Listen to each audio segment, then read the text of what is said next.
कन्या राशि वाले बंधु, आप सभी का बहुत बहुत स्वागत है कन्या मंथन भिंड यूट्यूब चैनल में। तो कन्या राशि वालों, ध्यान से समझिए, होली के दिन चुपचाप खा लेना यह एक छोटी सी चीज, बंधुओं, इस एक चीज में इतनी अधिक शक्ति, सकारात्मक ऊर्जा है कि यह पूरे वर्ष आपके जीवन में हर एक दुख तकलीफ को दूर करेगी और ईश्वर की कृपा और आशीर्वाद को लेकर आएगी। बंधुओं, इस एक चीज को होली के दिन खाने का विशेष महत्व है। जिस दिन होली का दहन होगा उस दिन नहीं, उसके अगले दिन जब होली खेली जाएगी उस दिन इस एक चीज को खाने का, ग्रहण करने का तो मजा ही अलग है, आनंद ही अलग है। क्योंकि एक तो इस एक चीज में ईश्वर की शुद्ध सकारात्मक ऊर्जा, स्वयं नारायण श्री हरि विष्णु का वास और माता लक्ष्मी का इस एक चीज पर पूर्ण प्रभाव माना जाता है। शास्त्रीय पद्धति के अनुसार यदि पूरे विधि विधान के साथ, नियमों के साथ आपने इस एक चीज को होली के दिन खा लिया तो निश्चित तौर पर हर एक आपके जीवन का दुख, कष्ट उसी दिन से कटना शुरू हो जाएगा। बंधुओं, याद रखना कि जीवन में विशेष समय कभी कभी ही आते हैं। वैसे तो हर समय खास ही होता है, लेकिन कुछ समय ऐसा होता है जो विशेष गुणों को, धर्मों को लेकर अपने साथ आता है। होली का दिन वैसा ही दिन है। इस दिन संपूर्ण दिव्य शक्तियां इस संसार में अवतरित होती हैं और सभी दिव्य शक्तियां होली के इस महान पर्व का आनंद लेना चाहती हैं। इसीलिए तो जगह जगह की होली अत्यंत मशहूर है। सबसे ज्यादा मशहूर ब्रज की होली है। चलिए बंधुओं, आपको हम बताएंगे इस एक चीज के विषय में, लेकिन उससे ज्यादा कहीं महत्वपूर्ण है आपको यह भी जानना कि इसका नियम क्या है, इसका प्रयोग का, संस्कार का नियम क्या है। क्योंकि बिना नियम और संस्कारों के यदि आप किसी अच्छी से अच्छी चीज को भी प्रयोग कर लेंगे तो उसका फल आपको प्राप्त नहीं होगा। जी हाँ बंधुओं, लेकिन इसी के साथ साथ हम आपको आज एक ऐसी विशेष महासामग्री बनाने के विषय में भी बताएंगे जिसे आपको एक विशेष नियम के साथ बनाना है। और होलिका दहन में, होलिका जब दहन होगी, सामूहिक होलिका दहन, उसमें उसे डाल देना है, भस्म कर देना है। और आप तुरंत जैसे ही आप इस चीज को, इस सामग्री को होलिका में भस्म करेंगे, अर्पित करेंगे, उसी समय से आपको तुरंत इसका प्रभाव महसूस होगा। क्योंकि बंधुओं, ध्यान से समझिए, इस संसार में ऐसा कोई व्यक्ति है ही नहीं जो कि नकारात्मक ऊर्जाओं की चपेट में ना हो। इसका प्रमाण यह है कि आपने देखा होगा कि आप खुद से, अपने आप से देखिए, आप एक भले इंसान हैं, अच्छे कार्यों में आपकी रुचि रहती है और आप हमेशा दूसरों का भला करना चाहते हैं। फिर भी कभी ना कभी अचानक से ऐसा हो जाता है कि आपके मुख से ऐसे कड़वे शब्द निकल जाते हैं जिससे कोई दुखी हो जाता है। आपके हाथों कोई ऐसा कार्य हो जाता है जिससे किसी की हानि हो जाती है, थोड़ी बहुत ही सही, लेकिन आप फिर बाद में सोचने पर मजबूर हो जाते हैं कि आखिर आपने ऐसा कैसे कर दिया। आपके तो यह स्वभाव के विपरीत है। आप तो ऐसा किसी का सोच भी नहीं सकते कि किसी की दुख हो, किसी को हानि पहुंचे, किसी को कष्ट पहुंचे, लेकिन फिर भी अचानक से आपके हाथों ऐसा हो जाता है। कभी कभी आप खुद ही नकारात्मक ऊर्जा की चपेट में आकर कुछ गलत कार्य कर बैठते हैं, जैसे कि कभी कभी व्यसन आदि में पड़ जाना, किसी के खिलाफ उल्टा सीधा कुछ कह सुन देना, तमाम तरीके की बातें होती हैं। नकारात्मक चीजें तो आप जानते ही हैं, लेकिन एक बात बहुत विशेष है और वह यह है कि आप बाद में यह सोचते जरूर हैं कि आखिर आपने ऐसा क्यों कह दिया, ऐसा क्यों कर दिया, ऐसा आपको करना नहीं था। पछतावा होता है आपको। अब यह जो पछतावा है, यह आपका सच्चा पछतावा है, क्योंकि आपका सच्चा स्वभाव ही यही है कि आप किसी की हानि नहीं करना चाहते, लेकिन अनजाने में या फिर अचानक से ऐसा कुछ हो जाता है। क्यों होता है? क्योंकि उस विशेष क्षण में, उस विशेष काल में नकारात्मक ऊर्जा अति प्रबल है और आप उसकी चपेट में यदि आ जाएंगे तो आप भी कुछ ऐसा कर बैठेंगे कि आपको ही आश्चर्य होगा कि आपने ऐसा कैसे कर लिया। जी हाँ बंधुओं, कभी कभी ऐसा होता है कि बहुत अच्छी तरह से वाहन चलाने वाले व्यक्ति अचानक से वाहन इतना तेज चलाएंगे और इतना उल्टा सीधा चलाने लगेंगे कि दुर्घटना के शिकार हो जाएंगे। छोटी मोटी दुर्घटना सही, बाद में सोचेंगे कि हम तो कभी गलत वाहन चलाते नहीं थे, लेकिन अचानक पता नहीं क्या हो गया और हमने ऐसी गाड़ी चलाई कि दुर्घटना ही हो गई। तो ये सारी चीजें, यानी अचानक से कुछ हो जाना, क्या है? नकारात्मक ऊर्जा।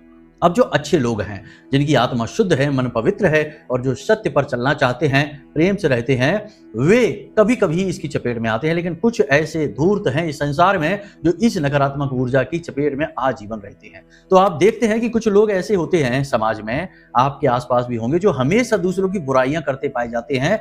दूसरों की खुशियों से उन्हें तकलीफ होती है और जब दूसरा दुखी होता है तो उन्हें आनंद की प्राप्ति होती है। ये वही लोग हैं जो आजीवन नकारात्मक ऊर्जा की चपेट में रहते हैं। इनका उद्धार हो पाना बहुत मुश्किल है। क्योंकि इनका उद्धार इनके कर्म करेंगे, लेकिन आपका उद्धार निश्चित है क्योंकि आपके कर्म खराब नहीं हैं, आप केवल प्रभावित हो जाते हैं और यह सामान्य सी क्रिया है। तो अब ऐसे में आपको कुछ ऐसे कार्य जरूर करने चाहिए जिनसे यह नकारात्मक ऊर्जा आपसे कोसों दूर चली जाए। तो बस उसी एक क्रिया के विषय में हम आपको बताएंगे। आपसे हम कुछ विशेष सामग्रियों के विषय में बात करेंगे, उन्हें आपको एकत्रित करना है। फिर कुछ विशेष नियम के साथ एक खास मंत्र है, उस मंत्र उच्चारण के साथ आपको वह पूरी सामग्री एकत्रित करनी है और उसे ले जाकर होलिका दहन में अर्पित कर देना है, भस्म कर देना है। वह महायज्ञ है जिसमें सकारात्मक ऊर्जा उत्पन्न होती है और नकारात्मक ऊर्जा भस्म होती है। तो आपकी संपूर्ण नकारात्मकताएं भी उसी में भस्म हो जाएंगी और आपके घर में यदि रोग हैं, जीवन में कर्जा है, बहुत सारी बाधाएं हैं, रिश्ते नातों में खींचतान है, पति पत्नी के बीच नहीं बनती है, नौकरी लगते लगते छूट जाती है या किसी नौकरी में स्थायी नहीं हो पा रहे हैं, बीमारियों से लगातार परेशान है, पैसा आता है लेकिन अपने आप निकल जाता है, आपके हाथ में आपकी जेब में पैसा रुक नहीं पाता है, ये सारी नकारात्मक स्थितियां हैं। इन सब से आपको छुटकारा एक बार में ही प्राप्त हो जाएगा। यानी यह एक सुनहरा अवसर है जो आपको मिलने जा रहा है।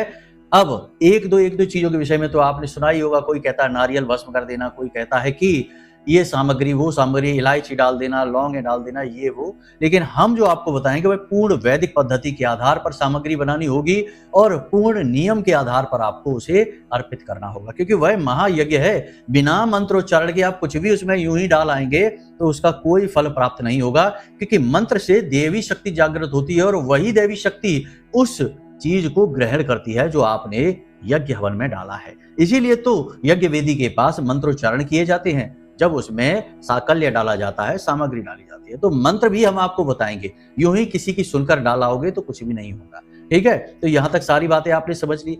अब ध्यान से आपको कार्यक्रम को देखना है, ठंडे दिमाग से देखना है। देखो, जिनको जिंदगी में कुछ करना है, बदलना है, उनके लिए तो यह कार्यक्रम रामबाण है, संजीवनी बूटी है। लेकिन जिनको सिर्फ टाइम पास करना है और जल्दी जल्दी सब कुछ करना है कि भाई आज काम शुरू किया और कल ही चट मंगनी पट ब्याह वाले लोग हैं, उनके लिए यहाँ इस कार्यक्रम में कुछ भी नहीं है, क्योंकि यहाँ धर्म है, महामाई की कृपा है और शुद्ध वास्तविक ज्ञान है। और इसके लिए धैर्य सबसे बड़ी चाबी है। बिना धैर्य के अधीर होगे, जल्दबाजी करेंगे तो कुछ भी प्राप्त नहीं होगा, क्योंकि हम तो सारी चीजें विस्तार से बताए बिना जाएंगे नहीं। चाहे आपको अच्छा लगे या बुरा लगे, चाहे आपको भले ही ये लगे कि गुरुजी बिना मतलब में बात लंबी खींचते हैं, सीधे सीधे पॉइंट की बात क्यों नहीं बता देते।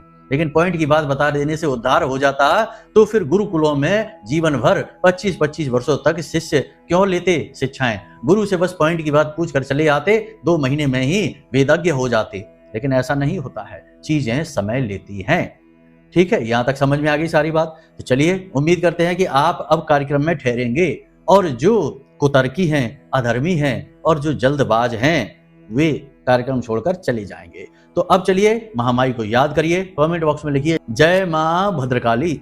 महामाई आपके ऊपर निश्चित कृपा करेंगी, हमें पूर्ण विश्वास है। अब यदि होलिका दहन की रात्रि होने वाले महाअनुष्ठान में भाग लेना चाहते हो तो उसके लिए वीडियो में दिए गए नंबरों पर फोन करके जानकारी प्राप्त कर लो। छोटी सी दक्षिणा के साथ आपका भी उसमें हिस्सेदारी हो जाएगी, आपको भी उसका भाग अवश्य मिलेगा, महामाई की कृपा मिलेगी। तो चलिए जल्दी से फोन कर लीजिए। चलिए अपने मूल विषय को अब प्रारंभ करते हैं। तो बंधुओं, अब ध्यान से सुनिए। कब आप जीवन में तरक्की करेंगे, कब आपके जीवन में बाधाएं आएंगी, कब रोग आएंगे, कब दुर्घटना होगी, कब आपकी संतान होगी, कब आपका विवाह होगा, ये सारी बातें जानने का क्या तरीका है। अक्सर लोगों के मन में यह उत्सुकता रहती है। या फिर जीवन में इतनी उथल पुथल क्यों है, परेशानियां क्यों हैं, क्यों हर पल केवल और केवल टेंशन है, कोई भी काम कर लो उसमें कामयाबी नहीं मिलती है। इन सब का कारण बताना और उनका समाधान कहां से प्राप्त होगा। केवल एक ही मार्ग है, आपकी कुंडली। आपके पैदा होते ही आपके पूरे जीवन की कहानी ग्रह नक्षत्रों के आधार पर लिख दी गई है। आपके जीवन की एक सिंगल घटना भी उस कुंडली के दायरे से बाहर नहीं जाएगी। यदि आपको भी अपने जीवन में श्रेष्ठ मार्गदर्शन की तलाश है और जीवन की समस्याओं का कारण जानना है तो नंबर हमने दे रखा है वीडियो में। इस नंबर पर फोन करिए। 10 बजे से 4 बजे के बीच कभी भी फोन करके अपनी डिटेल बताइए। एक छोटी सी दक्षिणा के साथ अपनी कुंडली का श्रेष्ठतम आकलन करवा डालिए। होलिका दहन का यह जो पर्व है, यह बहुत ही खास पर्व है। इस पर्व पे आप अपने जीवन के दुखों से, कष्ट से मुक्ति प्राप्त कर सकते हैं। यह आपके लिए ईश्वर की बनाई गई एक बेहतरीन व्यवस्था है। सांकेतिक तौर पर तो यह होलिका और प्रहलाद की कहानी जान पड़ती है, लेकिन असल में यह आपकी और नकारात्मक ऊर्जा की कहानी है। अब लोग कहते हैं कि गुरु जी ऊर्जा, नकारात्मक ऊर्जा, सकारात्मक ऊर्जा ये ज्यादा करते हैं, लेकिन ऐसे लोगों को पता नहीं है कि इस संसार में सारा खेल ऊर्जाओं का ही है। अगर आपको ऊर्जाओं का प्रभाव महसूस करना है, लाइव अपनी आंखों से देखना है, तो बस एक छोटा सा काम करिए कि एक ही दिन में कुछ समय के लिए सुबह सुबह मंदिर चले जाइए और सीधे मंदिर से निकलने के बाद कुछ समय रुकने के बाद शमशान घाट पर चले जाइए। आपका चित्त कैसे बदलता है, आपको परिवर्तन कैसे महसूस होता है, शमशान घाट की ऊर्जाएं अलग तरीके से आपको प्रभावित करने लगेंगी और मंदिर की ऊर्जाएं अलग तरीके से। तो यानी कहने का मतलब यह है कि ऊर्जा प्रभावित तो करती ही है और हमारे आसपास ऊर्जाओं का समंदर बह रहा है, हमें पता नहीं चलता क्योंकि हमारी इंद्रियां सीमित मात्रा में ही सूचनाओं को एकत्रित कर सकती हैं। लेकिन इसका मतलब यह नहीं कि जो हम देखते हैं वही वास्तविकता है, वास्तविकता उससे कहीं ज्यादा विशाल है, बड़ी है। याद रखना इस बात को। तो अब जब ऊर्जाओं की बात की जाती है तो असल में आपके जीवन में बदलाव लाने की कोशिश है। अब हर बात का खंडन कर देने से यदि आप विजेता बन जाएंगे, सुखी हो जाएंगे तो कर लीजिए, कोई बुराई नहीं है, लेकिन आप ऐसे सुखी नहीं होंगे। सुखी होंगे जब आप क्रियाएं करेंगे, कार्य करेंगे। तो अब यहाँ पर महत्वपूर्ण बात यह है कि होली की दिन यानी कि रात्रि में क्रिया होगी और दिन में आपको यह एक सामग्री खानी है। क्या सामग्री है और कैसे यह सामग्री आपको प्रभावित करेगी, कैसे आपके दुख दूर होंगे, यह बहुत महत्वपूर्ण विषय है। लेकिन इससे पहले हम आपको बता दें, क्योंकि रात्रि में होलिका दहन होगा, 11:30 बजे के आसपास होलिका दहन का मुहूर्त बन रहा है। तो होलिका दहन में आपको कुछ सामग्री अर्पित करनी होगी। ये सामग्री क्या है जरा ध्यान से समझ लेना और उसके बाद हम आपको उस एक चीज के विषय में बताएं, क्योंकि अगले दिन आपको उस चीज को खाना है। तो रात्रि में ही उस चीज को बनाकर तैयार करके विधि विधान से आपको रखना होगा, फिर उसे खाएंगे तो उसका प्रभाव बहुत अधिक रहेगा। तो पहले इस सामग्री को जान लेते हैं। बंधुओं देखिए, ऐसा तो इस संसार में कोई है ही नहीं जिसके जीवन में दुख तकलीफ ना हो, कष्ट ना हो। आपके जीवन में जो भी कष्ट हैं, जो भी परेशानियां हैं, बस उन परेशानियों पर फोकस करिए, ध्यान से समझिए। किसी के व्यक्ति के जीवन में पैसे की समस्या है, पैसा आता नहीं है, किसी के में पैसा आता है तो रुकता नहीं, किसी के घर में बीमारी है, किसी की पति पत्नी में नहीं बनती है और किसी का कर्जा बहुत बढ़ गया है। तो जो आज के समय में आपकी मूल बड़ी समस्या है, बस उसके बारे में विचार करिए। फिर इस सामग्री को एकत्रित करिए। कब एकत्रित करेंगे? 13 मार्च को, जब होलिका दहन रात्रि में होगा।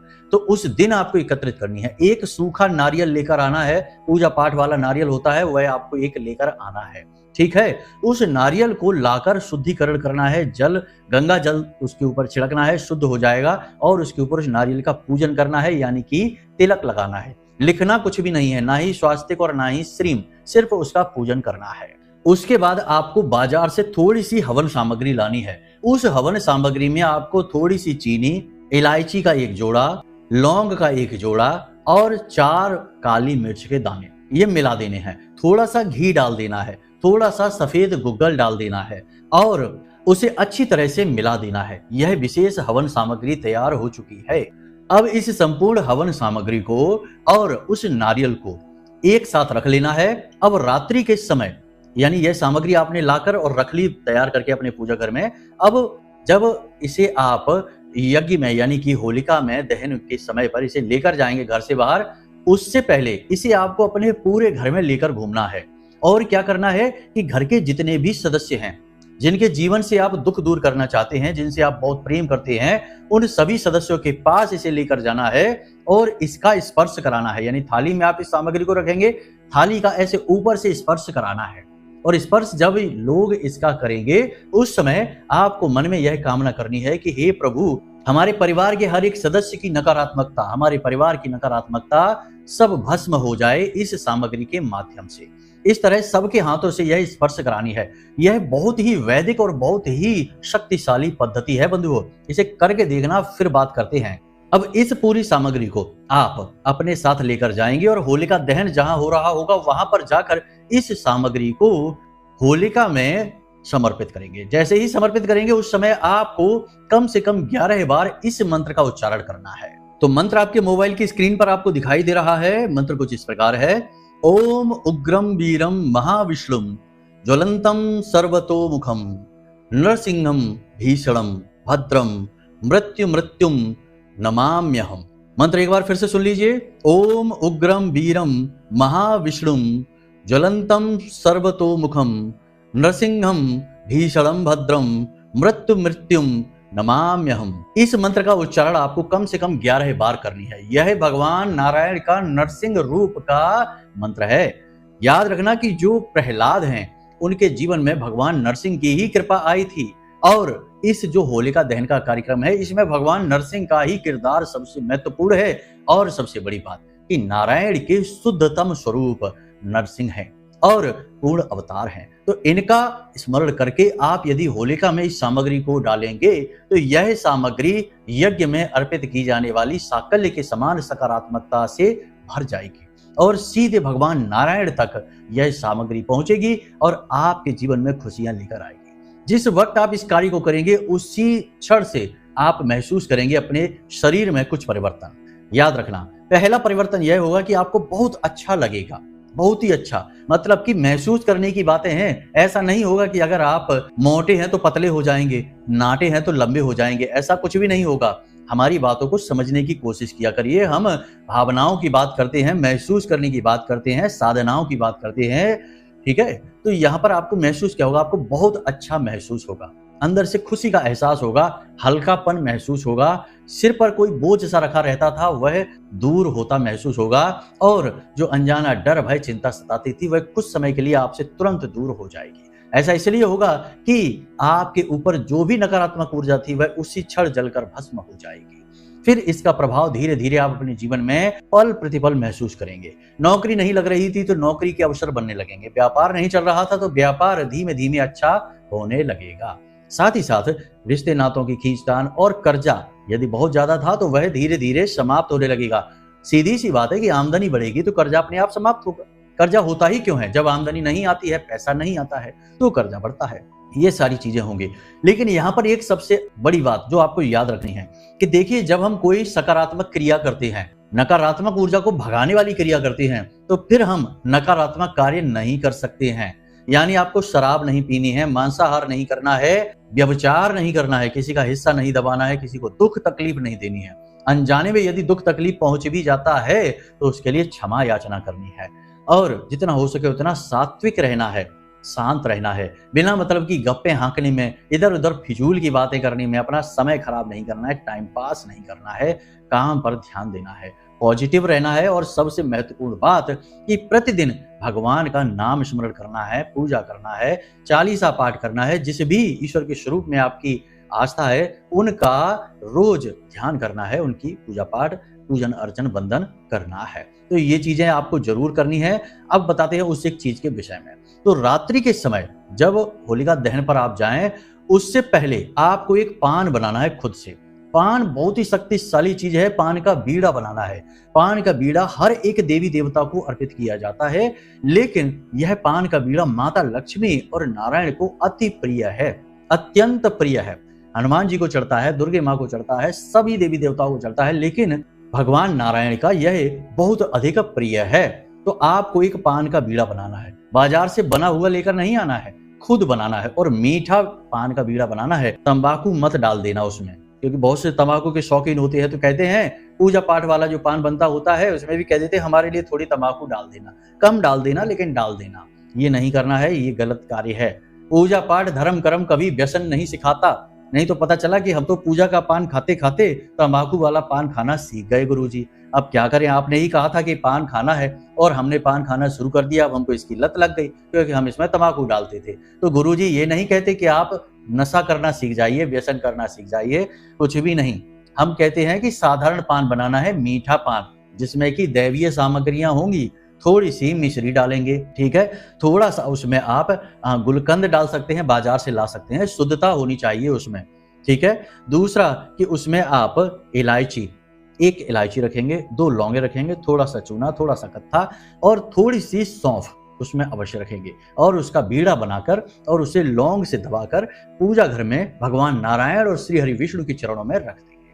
कागज में लपेट कर भी रख सकते हैं, सफेद रंग के कागज में लपेट कर उसे रख दें। प्लेट पर रखें, एक प्लेट लें पीतल की, उसके ऊपर लाल रंग का कपड़ा बिछाएं और उस कपड़े के ऊपर बड़े ही प्रेम के साथ, आदर के साथ नारायण, श्री हरि विष्णु और माता लक्ष्मी को समर्पित करिएगा। यह उनके चरणों में रखा रहेगा रात भर के लिए। अगले दिन सुबह जब आप सोकर जागे तो स्नान आदि करने के बाद पूजा घर में जाइए, दीपक जलाइए, भगवान की पूजा आराधना करिए, हाथ जोड़कर उनसे निवेदन करिए कि हे प्रभु, हमारे जीवन में जो भी कष्ट हैं, दुख हैं, तकलीफ हैं, आप तो सब जानते हैं, आपसे क्या छिपा है। बस इस दास की आपसे यही विनती है, निवेदन है कि अब हमारी सहन शक्ति बहुत हो गई, अब हमसे सहन नहीं होता, तो हमारी ये दुख अब आप दूर करिए। बाकी आप जाने आपकी माया, अगर आपको ठीक लगता है तो देते रहिए, कोई बात नहीं, हम इसे सहेंगे, आपका आशीर्वाद और कृपा और प्रसाद मानकर। इस तरह निवेदन करिए। देखिए, भगवान से कुछ भी मांगिए मत, भगवान के सामने हमेशा कुछ ना कुछ मांगने के लिए खड़े मत हो जाइए। भगवान से प्रेम करिए, भगवान के सामने भाव अर्पित करिए, भगवान के सामने रोइए। दुख बहुत है, कोई बात नहीं, इधर उधर न रोइए। लोग बातों बातों में इसके उसके सामने रोने लग जाते हैं।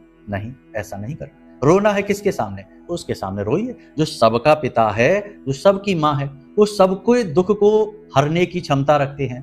तो उनसे प्रेम लगाइए, उनके सामने रोइए, कोई बुराई नहीं है। उनके सामने हंसिए, अगर सुख मिला तो उन्हें धन्यवाद दीजिए, उनसे प्रेम करिए, उनसे रिश्ता जोड़िए। और आप देखिए कि जब आप ऐसा करेंगे तो भगवान हर पल आपके साथ आ जाएंगे, आपके सामने खड़े होंगे, आपकी सेवा करेंगे। हाँ, भक्त की सेवा करते हैं भगवान। देखिए, अर्जुन के लिए क्या किया, भगवान ने सारथी बन गए, उनका अर्जुन का रथ चलाया, है कि नहीं, द्वारकाधीश ने। तो आप समझिए, ये बातें बहुत गहरी भाव की हैं। अब यहाँ ये नहीं होता कि गुरुजी जल्दी बताइए, हमारा काम हो जाएगा, जल्दी बताइए, हम करोड़पति बन जाए, जल्दी बताइए हमारा काम। अरे ऐसे नहीं होता भाई, ऐसे नहीं होता। सब करना आपको ही है, आपका भाव ईश्वरी कृपा को आकर्षित करेगा। और ये चीजें अगर मान लो कि ड्रामे के लिए आपने इधर डाल दी, उधर डाल दी, और कुछ मन में भाव नहीं है, मन से खाली हैं, हल्के हैं, थोथे हैं, और चीजें कर रहे हैं ये वो इधर उधर, तो कुछ नहीं होगा। हम पहले ही आपको कह देते कुछ नहीं होगा। हमारे कार्यक्रम भी देखना बंद कर दीजिए, क्योंकि हम बात करते हैं मूलभूत ईश्वर से जुड़ने की, भाव की, प्रेम की। तो वो अगर है तो ठीक है, और नहीं है तो कोई बात नहीं, जाइए टाइम पास करिए। भगवान के दरबार में जगह नहीं है आपके लिए। तो यहां तक समझ में आ गई। अब सुबह उस प्रसाद को, उस बीड़ा को उठा लीजिए और उसे प्रसाद के रूप में ग्रहण कर लीजिए। स्वयं ग्रहण करना है, उसे बांटना नहीं है, किसी को देना नहीं है। आपकी इच्छा, आपकी मनोकामना पूर्ति के लिए वह है, नारायण का पूर्ण आशीर्वाद आपको प्राप्त होगा। जी हाँ बंधुओं, हम लिख कर देते हैं कि यदि आपने भाव विभोर होकर निवेदन कर दिया तो भगवान आपकी इच्छा, आपकी मनोकामना पूर्ण करेंगे, आपके हर दुख को दूर करेंगे। उस गज ने, जिसने कभी भगवान का नाम न लिया, जब ग्राह ने उसका पैर पकड़ा और उसे तालाब में अंदर खींचा, तो उसने भी जब करुण पुकार से भगवान को पुकारा तो नारायण दौड़े चले आए। तो फिर कैसे? आप समझिए इन बातों को। देखो, समझने वाले समझेंगे, बाकी सब यही करेंगे कि गुरुजी तो प्रपंच करते हैं, उल्टी सीधी इधर उधर की प्रवचन बातें करते हैं, मुख्य बात नहीं बताते। तो हमारा तो काम ही यही है कि लोगों को धर्म में लेकर आना, प्रेम में लेकर आना, भक्ति में लेकर आना, माँ के आंचल में लेकर आना। बाकी आना ना आना आपके ऊपर है, आपकी मर्जी है। तो बस ये उपाय आप कर लेना, भाव बनाकर रखना, कृपा करके निवेदन है, वरना उपाय काम नहीं करेगा। खाली ड्रामेबाजी से उपाय काम नहीं करते। ड्रामेबाजी से दुनिया के लोग खुश होते हैं, भगवान नहीं खुश हो सकते। वो हमारे आपके अंदर बैठे हैं, सब देख रहे हैं। और जब आप ड्रामा करते हैं तो मुस्कुराते हैं भगवान, कहते हैं कि वाह क्या बात है। और जब आप रोते हैं दिल से तो रोते हैं भगवान कि ओहो, अब नहीं होगा इसका दुख दूर। बंधुओं, ये बहुत गहरी बातें हैं, हमारे तो आंसू ही छलक आते जब हम ये बातें सोचते हैं, क्योंकि हमारा तो माई से बहुत गहरा भाव जुड़ा हुआ है। तो ठीक है बंधु, उम्मीद करते हैं कि यहाँ तक सारी बातें आपको समझ में आ गई होंगी। अब बाकी आप उपाय करिए, माता रानी आपके सारे दुख दूर करेंगी, हमें पूर्ण विश्वास है। अब यदि कोई प्रश्न आपके मन में उठे तो आप कमेंट करके या फिर वीडियो में दिए गए नंबर पर फोन करके पूछ सकते हैं। 10 बजे से 4 बजे के बीच फोन करना, ठीक है। और होली के समय पर फोन ना करना, क्योंकि उस समय हम व्यस्त रहते हैं, हमारे बालक जो हैं वो काम पर नहीं आ पाएंगे, वो भी व्यस्त रहेंगे, त्योहार मनाएंगे। तो होली के दिन आप ना करें फोन, 13-14 तारीख को ना करें, उसके बाद आप फोन कर लें। बाकी आपकी जो भी शंका समाधान है वो की जाएंगी। कुंडली विश्लेषण यदि कराना है तो उसके लिए भी आप वीडियो में दिए गए नंबरों पर फोन कर सकते हैं। तो चलिए बंधु, आज के इस कार्यक्रम को यहीं पर विराम देते हैं। महामाई आप सबके जीवन में प्रकाश लेकर आए और यह होली का पर्व आपके जीवन में खुशियों की बरसात लेकर आए, बस यही कामना है। महामाई सबके दुख दूर करना, चाहे हमारे सुख ले लेना और इन सब को दे देना, इनका सबका उद्धार कर देना। महामाई आप बस इनका उद्धार करिए। जय माई की, जय मां बगलामुखी, जय मां भद्रकाली।